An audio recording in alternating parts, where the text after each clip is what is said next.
And racing up towards the line, it's another whiz-bang 2-year-old for Aidan O'Brien. It's Charles Darwin. Field of Gold and Colin Keane, the gold standard in the St James's Palace. Get It is all out from £10, racing up towards the line. Holcomb Bay near side. Get It, get it!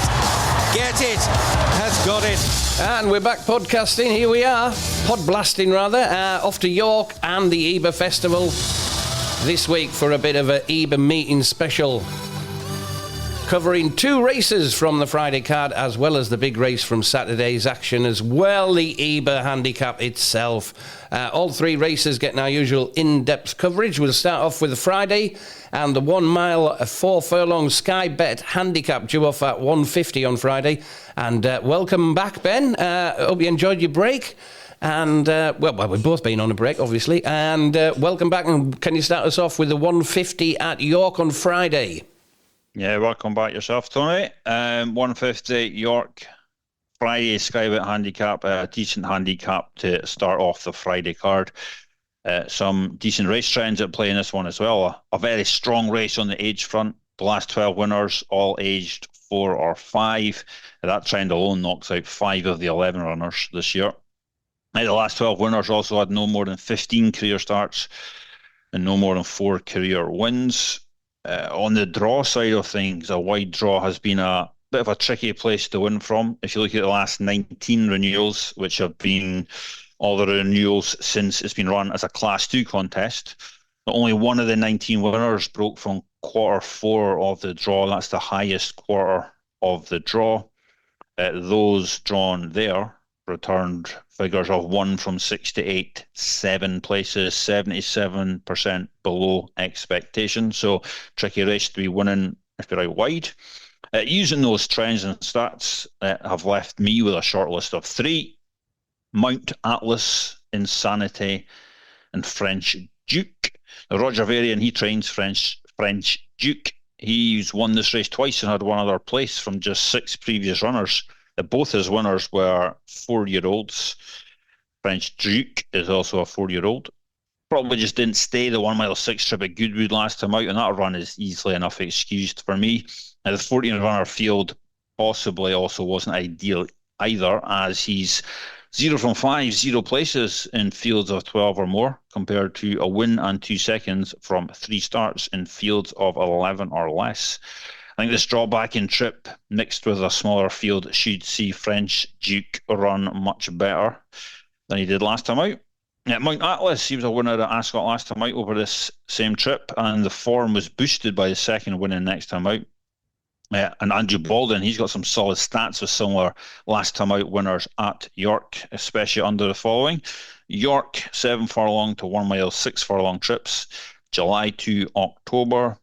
Starting at an SP of 14 to 1 or less, and obviously won last time out. Since 2018, he has 8 winners and 10 placed with those types, pulling in over 47 points profit and over 56 points profit if you played them each way. 1 mile 4 looks the ideal trip for Mount Atlas. I think he should be in the mix in this one. And the other on my short list is Insanity. Goes well under these conditions, the conditions he faces here. Trips of 1 mile 3 to 1 mile 5 in fields of 11 or less, where Insanity is 4 wins and 2 places from 7 starts, and that's all 4 of his career wins. So conditions look suitable for Insanity to run well. I do think it's a race that concerns those at the head of the market, and French Duke is the one that mainly catches my eye. Roger Varian knows what it takes to win this, and I'd expect a much better showing from the 4-year-old than what he produced at Goodwood last time out. I think drop back in trip and the smaller field is perfect for him. So French Duke for me. Tony, what you got for this 1 mile 4 handicap? Yeah, I've got much of the same here, Ben. Those at the top of the market do appeal. French Duke, he's developed a habit of missing the break and racing in rear. That wouldn't be a great idea on the Nevesmeyer, but he's still a big player here, and I'm Dutching him, actually, with Mount Atlas, solid and consistent all season. Winner at Ascot last month, beating 5 rivals, 1 length as the 5-4 favourite. Well backed on Wednesday afternoon. Mount Atlas as well, coming for some money on Wednesday afternoon, which was quite interesting. I think Nakib can go well at a bigger price. Trainer Julie Camacho has had this gelding by Nathaniel in decent form for most of the season. Ran well at Goodwood last month, second of 18 over 10 furlongs. And Insanity, so I'm with you with most of them here. Ben beat 7 rivals, 1 length at Ayr in June off a £4 low mark on good ground over 1 mile 5 furlongs. Third of 10, beaten 1 length in the recent Shergar Cup as well. So Insanity and Nakib, a couple of each ways there, but main bet will be a Dutch selection on Mount Atlas and French French Duke on the Friday, the 150. Moving on, still Friday, 3:35 at York on Friday is the Nunthorpe Stakes, Group 1 over 5 furlongs. What's going to win the Nunthorpe, Ben?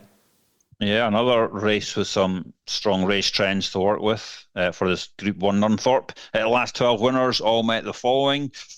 Had between 8 and 29 previous UK and Irish career starts. Had previously run at York. Had won or placed on one of their last 2 UK and Irish starts, and had won one of their last 5 UK or Irish starts. Using those trends as my basis, as my starting point, I knocked up a Nunthorpe short list of Arizona Blaze, Celandine, and Frost at Dawn. Arizona Blaze is an experienced 3-year-old who brings plenty of strong form to the table. Comes here off the back of 2 career best efforts in Group 2 and Group 1 company. Clearly still very much a horse on the improve. He recorded a head second over 6 furlongs at this meeting last year, so he handles the track well. Not all horses handle York well, but he definitely does. And he's finished second, and third on his 3 Group 1 starts to date. Also got strong form in fields of 7 or more on undulating and very undulating tracks, where he is 3 wins and 3 places from 6 starts. So he'll be bang at home in these conditions. And he looks a strong player in this Arizona Blaze. Celandine won the Leather Stakes over 6 furlongs at this meeting last year and finished third in the Group 3 Summer Stakes at York 2 starts ago, also over 6 furlongs. So she's another that handles the track well. A good to firm ground, also a positive. She's 3 wins and a second from 5 starts on good to firm, which is all 3 of her career wins, and she could be interesting at a big price. Celandine. And Frost at Dawn, the other on my short list, and she looks overpriced for us around 20 to 1. She brings some strong recent form to the table with her. She was a close 4th in the Group 2 King George at Glorious Goodwood last time out. That's probably better than it looks as well, because the good to soft ground was against her that day. That came off the back of a career best second in the Group 1 King Charles III at Royal Ascot. Conditions will be in her favour in the Nunthorpe. Good or quicker ground, or yaw weather, and a break of 30 days or less, where she is 2 wins and 4 places starts, and that's both her UK career wins. And I think that Royal Ascot second puts Frost at Dawn bang in the picture here. Out of that 3, it would definitely be Arizona Blaze that catches my eye the most. He's a battle-hardened 3-year-old, and I think he could prove hard to pass on the front end if he gets into a rhythm, which he usually does. So Arizona Blaze for me in the Nunthorpe. Tony, what you got for the Group 1 Nunthorpe? Great shout. I'm all with Arizona Blaze as well. Winner of Group 3 contest at Chantilly in France before a fine second of 21 in the Commonwealth Cup at Royal Ascot. Won Group 2 Sapphire Stakes as well on his latest start. I think Arizona Blaze can go well. This Lady A-Man, Ben, I know it's not on your shortlist. 2-year-old, last 2-year-old was Kingsgate native to win this. He's won 3 of her last 4 starts in a listed race at the Curragh in May. Won Group 3 Molecombe Stakes at Goodwood on her latest start. Massive weight advantage for this 2-year-old. And it'll be interesting to see how she goes. But I think Arizona Blaze could well see her off, I think, in the early stages. I've got fingers crossed for JM Jungle, who won for us at Goodwood, beating 11 rivals a neck at odds of 14 to 1 on his latest start. He's 1 from 11 at York, hitting the frame on 7 occasions. Well worth his shot at a Group 1 here. for JM Jungle. I think Washington Heights is quite interesting. Second here in 2022 in the Yearling Stakes before 6th of 12 in this contest 12 months ago. He's also a winner over course and distance. That came last month after keeping on well. I think Washington Heights can go well for Kevin Ryan, and Magira as well, won at Longchamp in May, beating 8 rivals, followed by a win at Haydock in the Group 2 Temple Stakes. Second to Arizona Blaze on his latest start as well. And Sayadar Darian has improved £18 since April following a win on the all-weather at Chelmsford. The 3-year-old won at this venue last month in a Group 3 contest, and is another one deserving of this Group 1 shot at a Group 1. I think Sayadar Darian at 15-2 and JM Jungle at 14-1 will be my players in the Nunthorpe each way, of course. Right, moving on to the big one, the 3:35 at York on Saturday on the Knavesmire, the Ebor Handicap, Class 2 Handicap over 1 mile and 6 furlongs, and Ben Aiken is going to give you the winner.